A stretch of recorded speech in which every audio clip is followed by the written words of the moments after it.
À la une du 19h ce soir, le mouvement du peuple pour le progrès qui sonne la mobilisation. Mobilisation autour du président Roch Marc Christian Kaboré pour la mise en œuvre réussie du plan national de développement économique et social. À Dédougou comme à Nouna, la rentrée politique du MPP s'est faite sous le signe du renforcement de la cohésion au sein du parti au pouvoir. Et puis promotion de l'allaitement maternel exclusif, que retenir de l'action de l'ONG et Live and Thrive. Après 4 années d'intervention dans la boucle du Mouhoun, les acteurs se sont retrouvés pour faire le point. Il ressort que le taux de l'allaitement maternel exclusif est passé de 10% à plus de 90% par endroit. Voilà pour le sommet. Merci de vous informer en notre compagnie. La section provinciale du mouvement du peuple pour le progrès du Mouhoun a fait sa rentrée politique dimanche dernier, occasion pour les militants et militantes du parti au pouvoir d'échanger sur l'action gouvernementale, notamment la mise en œuvre du plan national de développement économique et social, la situation sociopolitique du pays et le renouvellement des instances dirigeantes du parti ont été également abordés. La rencontre a également sonné la mobilisation autour du président du Faso. Le reportage de Lassina Ouattara et Yacouba Gourou. C'est dans l'union autour de l'action gouvernementale et des valeurs de citoyenneté que les militants du MPP, le mouvement du peuple pour le progrès de la province du Mouhoun, ont effectué leur rentrée politique. Cette rentrée se veut aussi un cadre de redevabilité du parti à la base. C'est pourquoi la mission du bureau politique national du MPP a égrené quelques réalisations du programme national de développement économique et social après 2 années de gestion du pouvoir d'État. Le message pour nous est simple. La rentrée politique a alloué sur le thème de l'union sacrée autour de l'action gouvernementale, du PNDS et des valeurs citoyennes constructives. Et les objectifs de cette mission, c'est d'un côté de renforcer notre parti à la base et de l'autre côté, informer de façon avisée les populations des réalisations sous l'égide donc du gouvernement conduit par son Excellence le Premier ministre Paul Kaba-Thiéba. La situation sociopolitique, la vie du parti et les directives de renouvellement de ces instances sont aussi à l'ordre du jour. À l'ouverture de la cérémonie, le secrétaire général du MPP de la province du Mouhoun a déploré quelques manœuvres de décrédibilisation de son parti. À Nouna, toujours dans la boucle du Mouhoun, le bureau provincial du MPP a également prêché l'union sacrée autour du président du Faso pour une mise en œuvre réussie du PNDS. Un plan dont le bilan a été dressé aux militants et militantes du MPP de la COSI. Nous restons avec Lassina Ouattara et Yacouba Gourou pour le reportage. Dans la COSI, c'est une rentrée politique provinciale du MPP aux allures de devoir de redevabilité qui se tient sous le signe d'union et d'ouverture. Et pendant les 2 années de gestion du pouvoir d'État, beaucoup de réalisations ont été faites selon la mission du bureau politique national. Parmi ces réalisations, 62 CSPS, 407 CEG et 34 lycées sont à mettre à l'actif du programme national de développement économique et social. Ce que nous pourrons faire comme bilan à la faveur des interventions et des communications qui ont été faites, c'est que le parti se porte bien dans la province de la COSI. Sur le plan des réalisations également, dans le cadre du programme présidentiel et du PNDS, le bilan est très appréciable. Les militants du mouvement du peuple pour le progrès, venus des différentes communes de la province de la COSI, vont échanger autour des différentes préoccupations du parti à travers des débats contradictoires à l'unisson. Nous sommes venus ici pour apporter un message d'espoir à nos militants. Nous sommes venus dire à nos militants que le président Roch Marc Christian Kaboré a été largement élu dans ce pays grâce à leur engagement et qu'aujourd'hui, et malgré tout ce qui est dit, le bilan de son Excellence, Monsieur le Président, est largement positif dans notre localité. Le MPP, face aux défis sécuritaires, la question de la restauration de l'autorité de l'État et la forte demande sociale, telles sont les autres problématiques évoquées. L'ambassade du Japon au Burkina en ordre de bataille pour la sécurité humaine dans notre pays. Elle vient de voler au secours du centre médical Béthanie de Fada en lui remettant du matériel médico-technique. Un geste qui s'inscrit dans le cadre de la mise en œuvre de son programme, dont aux micro-projets locaux contribuant à la sécurité humaine. Amadou Seydou Nikiema et Ibrahim Sanou. Un automate d'hématologie et d'hémostase. Ces appareils de laboratoire sont ici offerts au centre médical Béthanie de Fadangourma par l'ambassade du Japon. Entrant dans le cadre du programme Nippon, dont aux micro-projets locaux contribuant à la sécurité humaine, ce geste vient ainsi contribuer à l'amélioration de l'offre de soins. Grâce à ce matériel flambant neuf acquis avec le financement du Japon, ce sont des populations qui se sentent soulagées. Et je me réjouis que Béthanie ait pu remplacer son matériel vétuste. D'une valeur d'environ 40 millions de nos francs, l'acquisition de ces matériels est la concrétisation d'un contrat signé le 26 janvier 2016 entre l'ambassade du Japon et les sœurs missionnaires. Et nous voulions vraiment être reconnaissantes à l'ambassade du Japon qui nous a apporté cette attention. Et cela nous fait réaliser que le monde est un. Et c'est le lieu pour le gouverneur de la région de l'Est d'interpeller les bénéficiaires à utiliser ces appareils et à les entretenir avec les plus grands soins. Je suis particulièrement ému de voir la qualité du matériel qui a été livré. Je souhaite tout simplement que les bénéficiaires puissent en user le plus longtemps possible. Cette cérémonie a également connu la visite des locaux par l'assistance. Accessible à toutes les couches, invite est donc faite aux populations de fréquenter ces locaux sans hésitation. Santé toujours, et nous parlons cette fois de promotion de l'allaitement maternel exclusif. Cette problématique, l'ONG et Live and Thrive en a fait son combat dans la boucle du Mouhoun. Après 4 ans d'action sur le terrain, l'ONG a convié les acteurs pour faire le point. De ce bilan, il ressort que le taux de l'allaitement maternel exclusif est passé de 10% à plus de 90% dans certaines localités.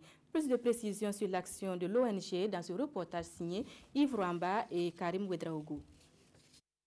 Promouvoir l'allaitement maternel exclusif afin d'assurer une bonne croissance et un développement sain aux enfants de 0 à 2 ans est l'une des missions de l'ONG Live and Thrive. Et pour réussir cette mission, Live and Thrive mène plusieurs activités sur le terrain depuis 2014 et la boucle du Mouhoun est choisie comme zone prioritaire. À ce jour, nous avons pu couvrir 12 régions du pays avec la formation de plus de 10 500 agents de santé qui officient au niveau des centres de santé et de promotion sociale.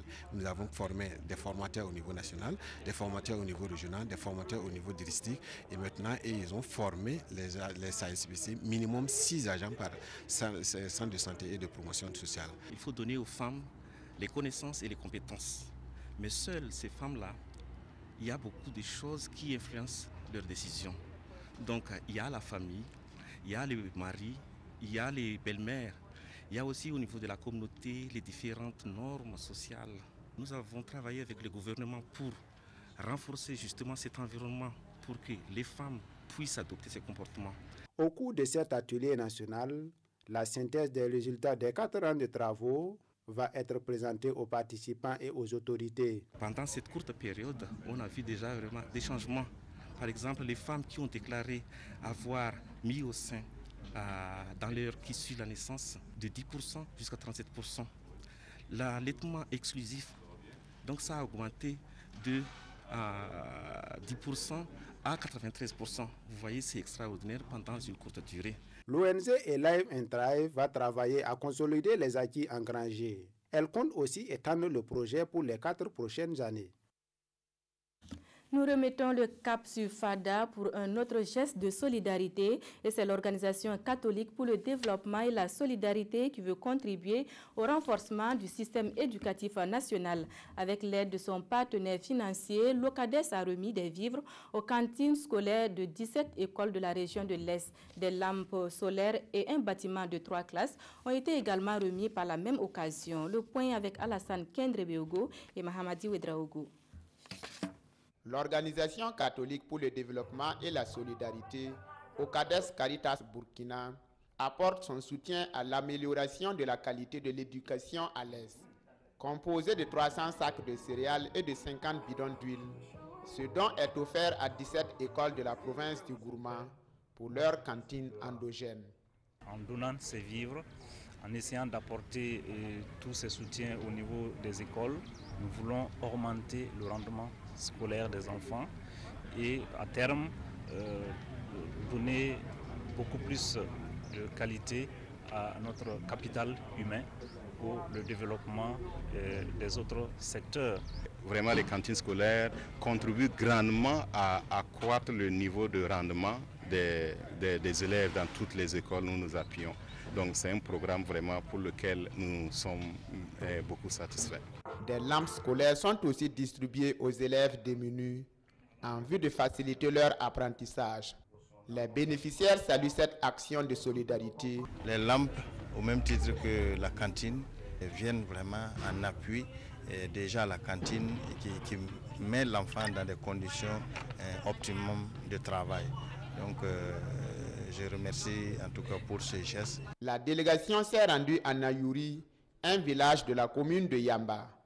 Là, les membres ont assisté à l'inauguration d'un bâtiment de 3 salles de classe construit par l'OCADES Caritas Burkina pour amorcer la normalisation des écoles sous Payotte dans la région de l'Est. Retour à Ouagadougou pour découvrir la recette de Tifa Fatimata Konaté pour être une femme entrepreneur. Cette recette, elle a consignée dans un ouvrage de 30 pages intitulé « Elles entreprennent à mes idées ». À partir de son expérience, l'auteur y donne les facteurs clés et les règles de base pour être un bon chef d'entreprise. Paul David Bambara et Maïmouna Traoré nous présentent l'œuvre. Elles entreprennent mes idées. À travers ce livre, Tifa Fatimata Konaté, chef d'entreprise, partage son expérience. Un repère pour tous ceux et toutes celles qui veulent se lancer dans l'entrepreneuriat. Mais sa cible première reste la femme. Je devais partager mon expérience. Vu les réseaux sociaux, je passe tout le temps à partager mon expérience. Les gens même pensaient que c'était juste, j'étais là juste pour écrire, mais c'est ce que j'ai vécu réellement. Ça n'a pas été facile pour moi. Lorsque vous avez un guide comme Tifa a bien voulu le faire, quand vous avez la chance d'avoir un tel guide, vous avez la possibilité de réussir.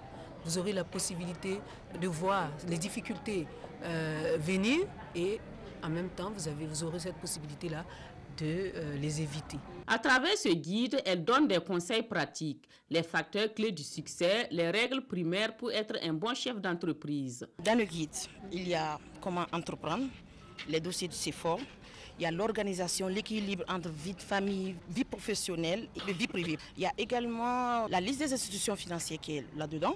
Il y a des livres que je conseille à beaucoup de jeunes entrepreneurs qui veulent vraiment se lancer de l'acheter. Il y a des idées même de business plan à l'intérieur de ce guide. Tifa Fatimata Konaté entend ainsi aider à la création, au maintien et à l'amélioration des entreprises féminines.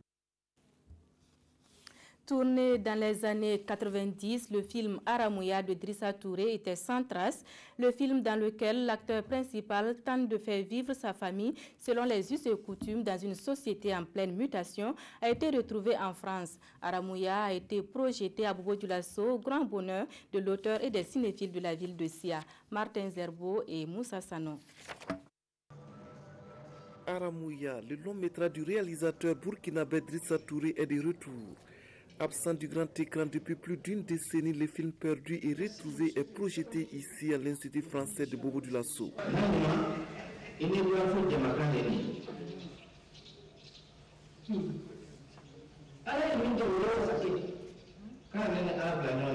J'ai cherché mes films partout.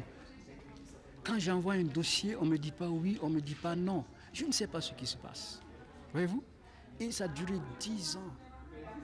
Et comme je continue à écrire en réalité, j'écris et j'écoute autour de moi ce qui se dit. J'ai fini par retrouver ce film avec un partenaire en France qui m'a envoyé la copie. Aramouya, c'est donc l'histoire d'un film perdu et retrouvé et dans lequel un homme Fousseni tente de faire vivre sa famille selon les anciens préceptes. Mais sorti de la concession, ses fils n'ont point de repère que la ville où ils travaillent, côtoyant tout un peuple de marginaux et d'âmes perdues. J'étais vraiment contente de retrouver certains acteurs que je connaissais déjà. Donc je me dis que c'était un retrouvaille, quoi. J'ai vraiment aimé. Ce film-là, je l'attendais. C'est un patrimoine essentiel du cinéma burkinabé que nous avons retrouvé aujourd'hui et je ne peux pas exprimer ma joie par rapport à cette retrouvaille. Tourné dans les années 1995, le film Aramouya aborde des thèmes de société toujours d'actualité. Âgé de 65 ans, son réalisateur n'entend pas prendre sa retraite aujourd'hui. C'est tout pour ce journal. Merci à vous qui l'avez suivi. Bonne suite de programme sur la RTB.